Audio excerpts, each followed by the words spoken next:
Ever since Gary Gate took the Syracuse men's lacrosse head coaching job 4 years ago, there's been one constant question: is Syracuse back? For a lot, the answer has been yes, but for some fans, there's still one massive hurdle that the Orange had to get past: beating a top 12 team on the road. Entering today, Syracuse was 0-7 under Gary Gate against top teams away from home. And well, today, that streak continued as number 7 Syracuse fell to number 12 Duke 11-7. A heartbreaking defeat for the Orange. The NCAA tournament now up for grabs. The Orange no longer a lock. We'll break it all down. I've got my analysts Timmy, Weiss, and Adam Hipsky joining me. Plus, our reporter Josh Richardson will join us live from Durham. It's Orange Press Pass, and it starts right now.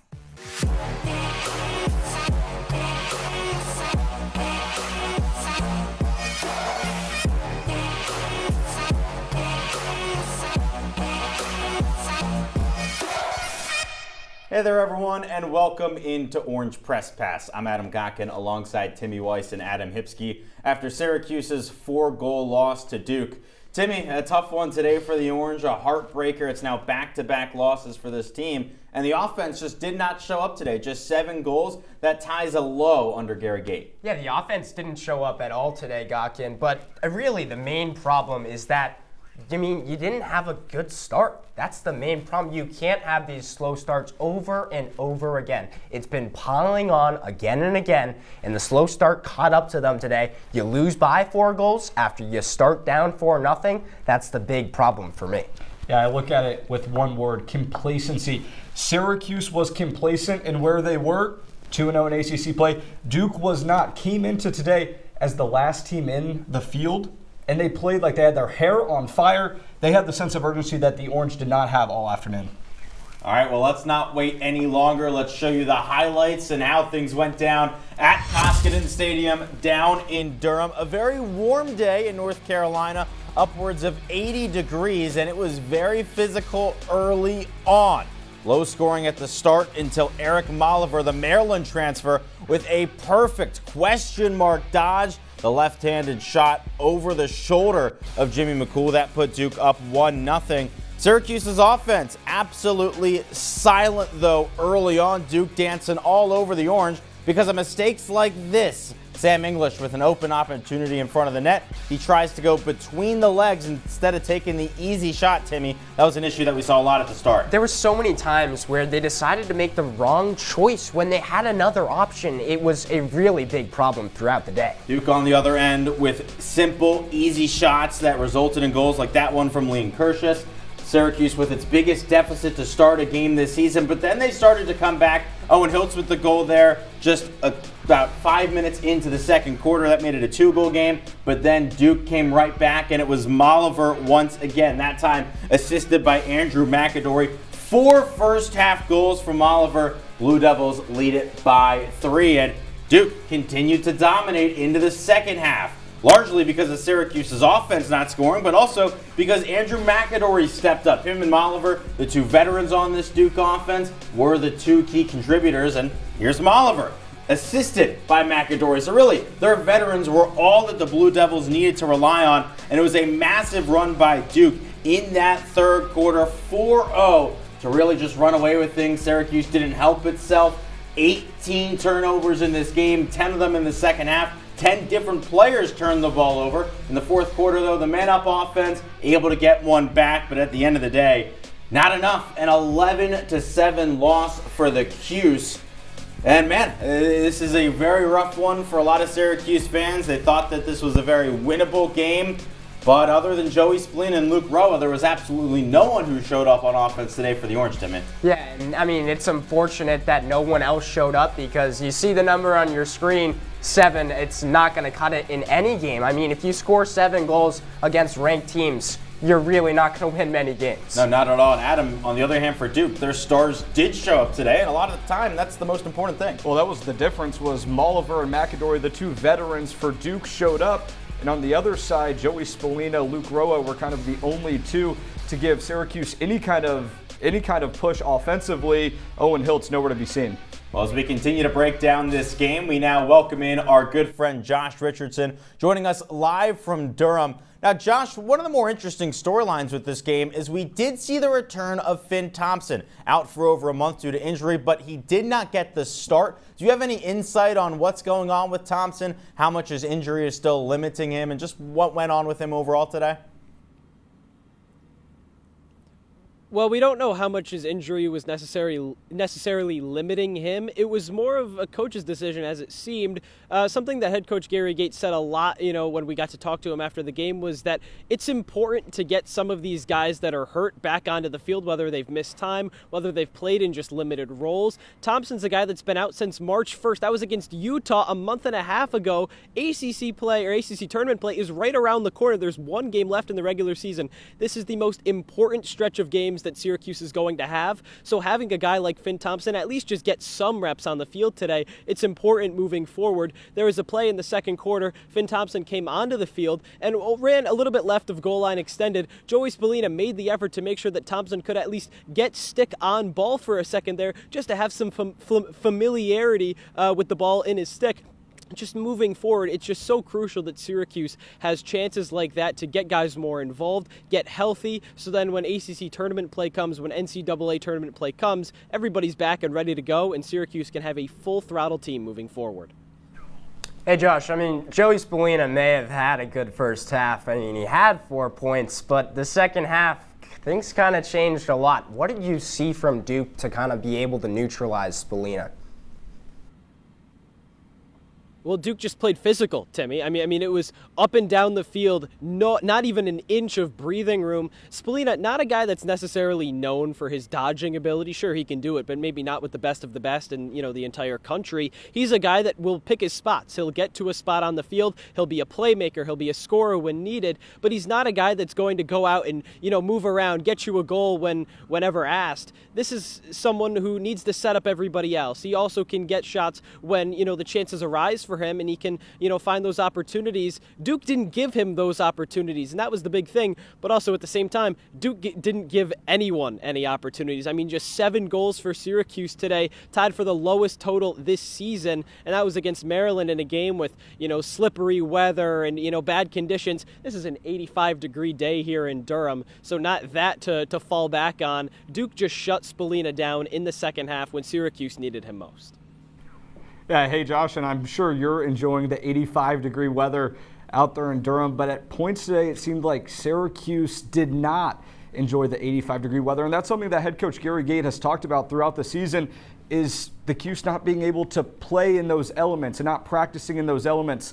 Did you see anything different that the Orange were doing, playing outside and in that condition that they really haven't seen all season? Well, something that Gates said, after the game was that he didn't think fatigue was that much of an issue. He didn't think that, the weather, it's 85 and sunny here, and it's beautiful, but I couldn't imagine playing a 60-minute lacrosse game in this. So it wouldn't surprise me if Syracuse had a little bit of fatigue issues going on. Second half, maybe not as much of a pep in their step. Gary Gates didn't think so. He thought that both teams played very, very hard and very, very physical, from start to finish. The issue for Syracuse just came from the fact that they weren't ready. And that was something that Gates said, is they outplayed us, they outworked us, they were ready for the moment, and we weren't. In Game 7, when the Bulls played the Pistons back in the 90s and Scottie Pippen had his migraine, the migraine didn't help his play. Didn't help his play that Dennis Rodman was playing so physical and guarding him either. The same could be said for Syracuse in the weather when having to be dealt with Duke's physical defense as well. Duke just made it so difficult. The Blue Devil defense, Syracuse could get nothing going for it. Maybe the weather played a factor, but maybe not as much as, you might think on an 85-degree day. But it's nerve-wracking moving on in the ACC tournament when you're going to be playing outside in, championship weekend and during the NCAA tournament when you're going to be playing outside. If you're not ready for the moment to deal with the conditions, whether it be, raining and cold like it was in Maryland or 85 and sunny here, it's crucial for Syracuse moving forward that they can deal with that weather and they can still put out a good product on the field. You so much. I say this to everyone who goes on a trip down south. Please enjoy some hush puppies and some southern cooking for me. And please bring some back if you can somehow sneak it onto the plane. But we'll let you go and we will move on as we've got a lot more to get to here on Orange Press Pass. When we come back, we'll dive deeper into this game. Don't go anywhere. OPP rolls on.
Welcome back into Orange Press Pass after number 7 Syracuse falls to number 12 Duke 11-7. Adam Gotkin, Timmy Weiss, Adam Hipsky with you. And for Syracuse, once again, it was a slow start in this game, and you could definitely tell early on. It felt like Duke was dominating possession, Timmy. Syracuse just never had the ball on its stick. And that was also really weird because they actually won a lot of the faceoffs, Adam. I mean, even though they were winning faceoffs, Duke was just dragging out possessions over and over again. And it really, I think it made a big difference on the Orange. They weren't able to get anything going, and when they finally did have the ball, it was really short possessions. And that really didn't allow the team to do anything.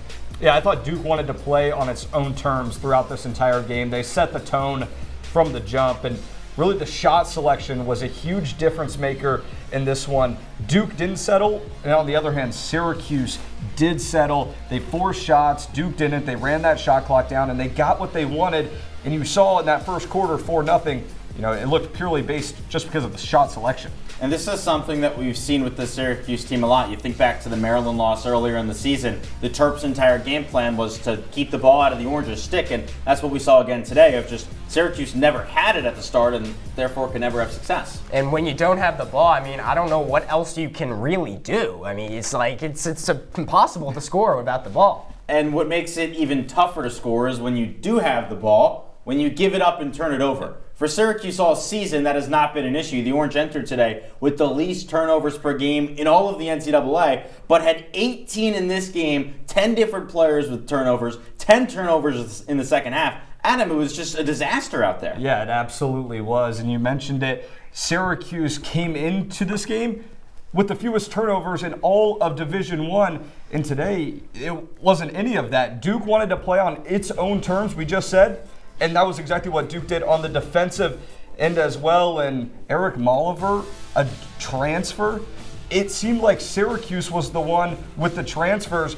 Cutters not on the same page. Guys weren't ready for passes. And then you look at Peyton Anderson, a true freshman. It didn't really seem like he was ready for the moment. A road game in ACC play. He was getting really dominated down low at X all day long, and that was kind of the difference in my mind. Was Syracuse was forcing things, and some guys just not ready to play in the moment. And I want to give some credit to the Duke defense because I think their physicality really did make a big difference, and I was glad that we got that insight from our reporter Josh Richardson that the physicality was a big part of this one.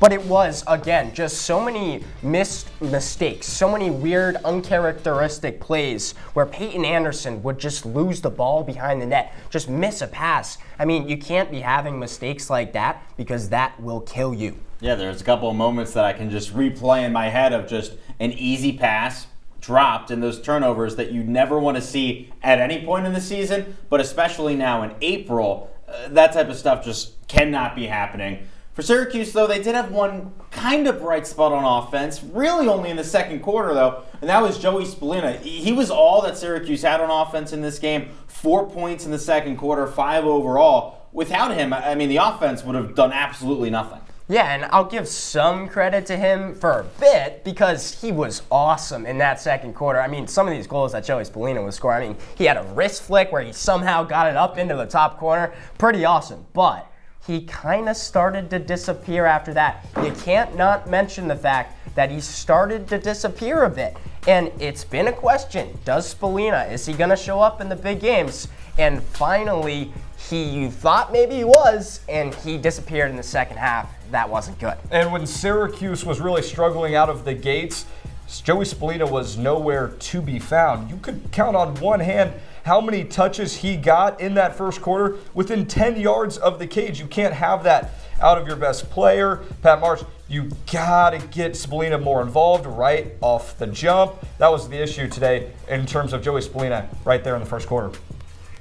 Well, I guess it's pretty obvious that Joey Spallina, unfortunately, not going to be our player of the game because Syracuse lost. But the team that won, the Duke Blue Devils, they do get the player of the game today, and it's the guy who led Duke in goals, Eric Molliver, the Maryland transfer. 5 points in this game, all 5 scores by himself. And this was massive for Molliver because in the prior 2 ACC games this season, he had just 1 point and no goals each time out. So Duke's best player finally showed up in an ACC game, and it led the Blue Devils to their first conference win of the season. Well, we're going to have to wrap up here on Orange Press Pass, but we're not done yet. We've still got about 15 minutes left on our show. When we come back, we're going to dive into the bigger picture. Don't go anywhere.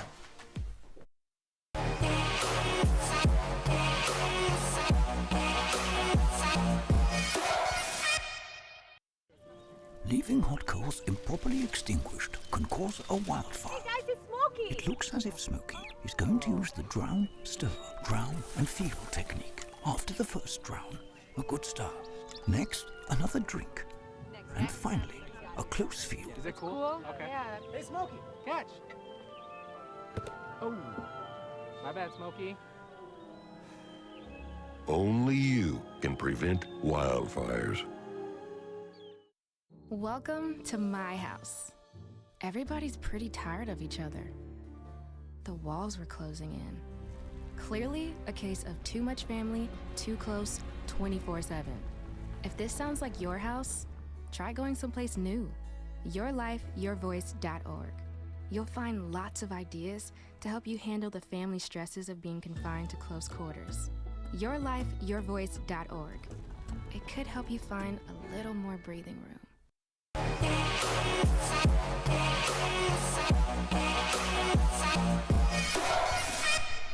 Adam Gotkin, Timmy Weiss, Adam Hipsky as we continue to break down number 7 Syracuse's 11-7 loss to number 12 Duke down in Durham. And before we continue to break down this game, let's take a look at how this result affected the ACC standings. Syracuse in second now. Notre Dame leaps up to first after the Irish's win over the North Carolina Tar Heels. Duke gets its first win in conference, so it's up to number 4, and Virginia 0-3 all the way down at the bottom. But every single team in this conference is competitive because, well, it's the ACC. Anyone can be anyone on any given day. I think that's for sure. I mean, you saw in the game against Virginia that Syracuse almost lost that game, and they're 0-3. They're not even ranked, actually. So every team in this conference is very good.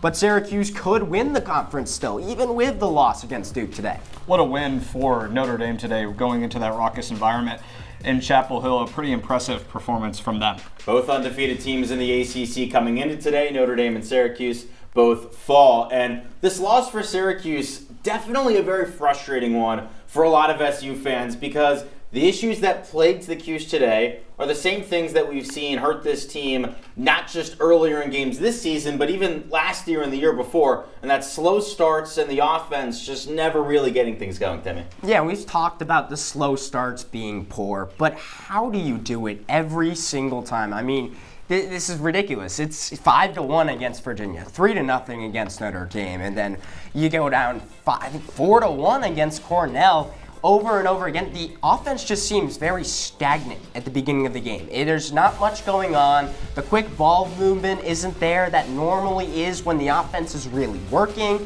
and the individual brilliance isn't always there.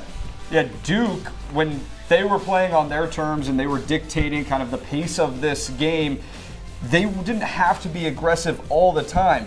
Syracuse felt like they needed to be the aggressors. They were the favorite. They were on the road. They wanted to come out of the gates firing, but instead it just resulted in poor shot selection. You're getting, one leg fadeaways with 45 on the shot clock, and then Syracuse all of a sudden loses possession and Duke goes down for 90 seconds on the other end. And a big thing with that is the individual performances haven't all been there in these losses to ranked teams. Today, Joey Spallina stepped up, but Owen Hiltz didn't. He had just 1 point. And Owen Hiltz has to step up if Spallina isn't. And Spallina might have had a good first half, but he didn't have that second half. And I think that's important to note, that if you don't have a full game, it's going to really affect the team. Someone has to be that guy. I mean, that's been the issue this entire season, not playing a full 60 minutes. Even at the very beginning in the blowout wins, it would be a bad first quarter or a bad second quarter.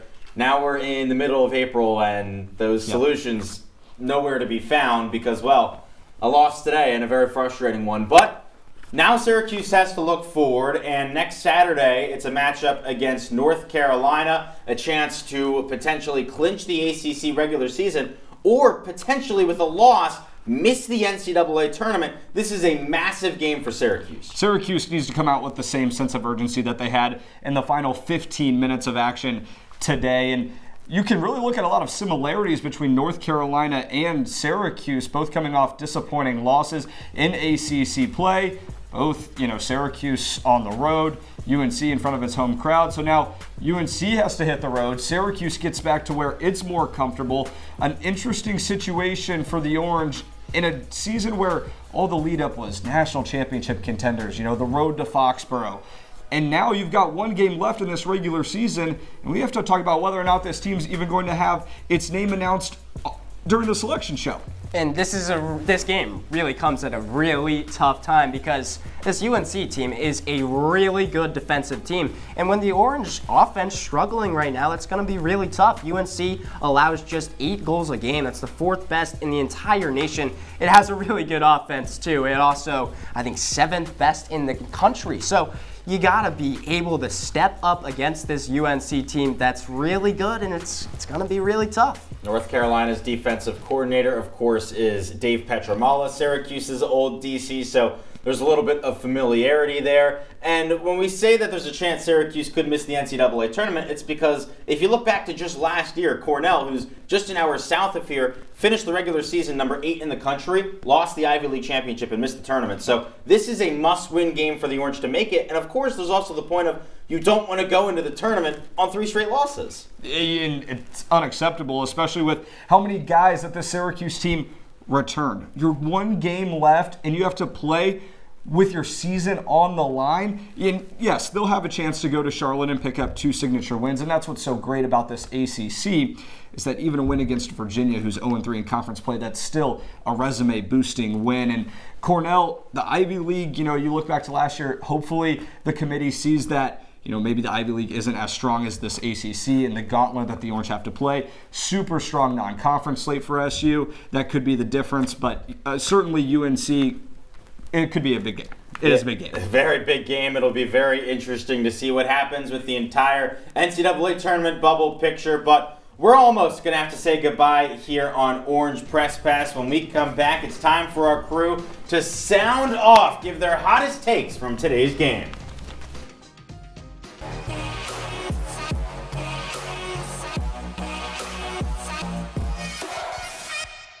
Hey Bobo, do trees tell each other stories? I'm sorry. I'm afraid I don't know that. Hey, why don't we go find out? Listen. Do clouds take naps? I couldn't tell you. Dad, do stars visit their friends? Look!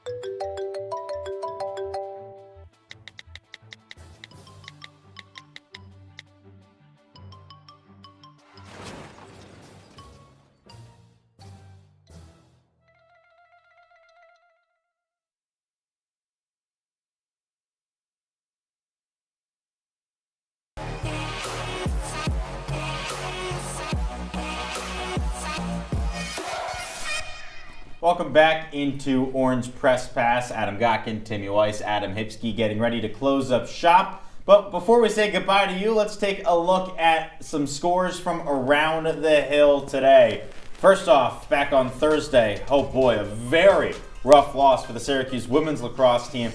Maybe one of the worst losses that this program has ever seen, Adam. Not one of, Adam. It was the worst loss this program has ever seen, given the circumstances of where this program has been, coming off a Final Four appearance last year, and now you've got to turn the page and head to Charlotte and run an ACC gauntlet that starts on Wednesday against Stanford. The Orange beat the Cardinal earlier this season, hoping to try and recapture that magic. So let's take a look at some of the other games around the country in college lacrosse. And Timmy, how about number 1 Cornell with a dominating 8-goal win over a Harvard team that beat Syracuse earlier in the season? Beat Syracuse, you thought maybe Harvard wasn't that good, and then they beat Syracuse, and you were like, okay, it's a legit team, and Cornell just absolutely destroyed them. I mean, that might tell you how good that Cornell team really is. If you were questioning if they're really a legit number 1, I think they might be. Yeah, that Penn State loss for Cornell continues to look like the difference. That's now 7 in a row for the Big Red. Yeah, this Big Red team definitely the best in the country right now. Well, it's everyone's favorite time of the show. We've got some fire behind me because I think, well, it's about to get a little bit hot in here. It's time to sound off.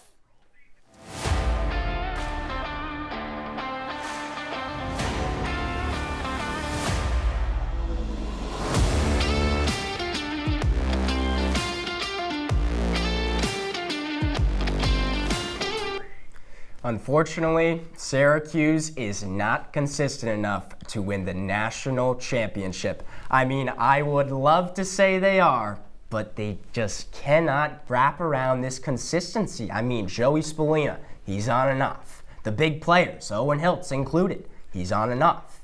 The other players, the offense, they're on and off. And you go into these games, you play against Harvard, you lose that one. You play against Duke, you're expected to win that one. You're expected to bounce back against Cornell. But you can't do it. And finally, you're going to get into the NCAA tournament, and you're not going to be able to pull through. This team's not consistent enough to win the national championship.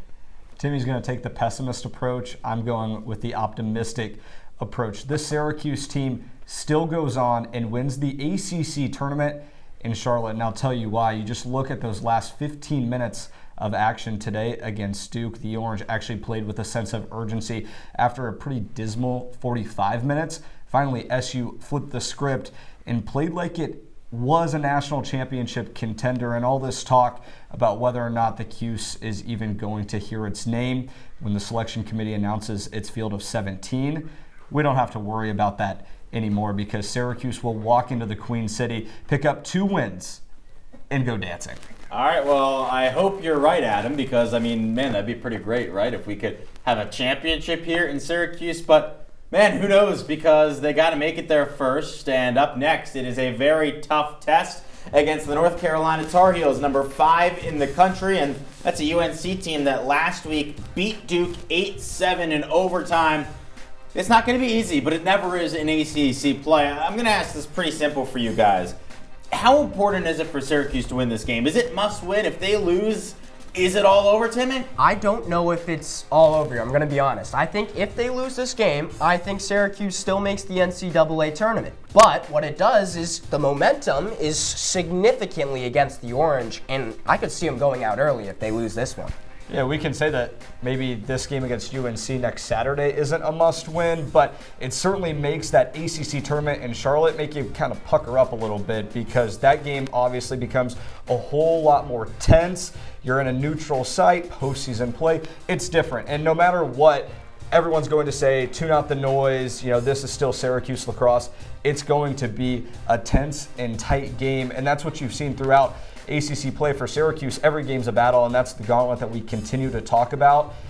So maybe this UNC game isn't a must-win, but certainly to take a little bit of pressure off to get into postseason play, it's definitely a huge help if they pick up a victory in that one. Yeah, without a doubt, if Syracuse loses this game, then it's almost must-win in the ACC tournament. But even if it's not, it's still, you're definitely on the road in the first round of the NCAA tournament. So it's a game that is very important for Syracuse. That's next Saturday against North Carolina. We'll have an Orange Press Pass for that game. We'll have Q's Countdown. So make sure to follow us on YouTube at CitrusTV for all the coverage about Syracuse athletics. But that's all for today's edition of Orange Press Pass. Have a great rest of your night.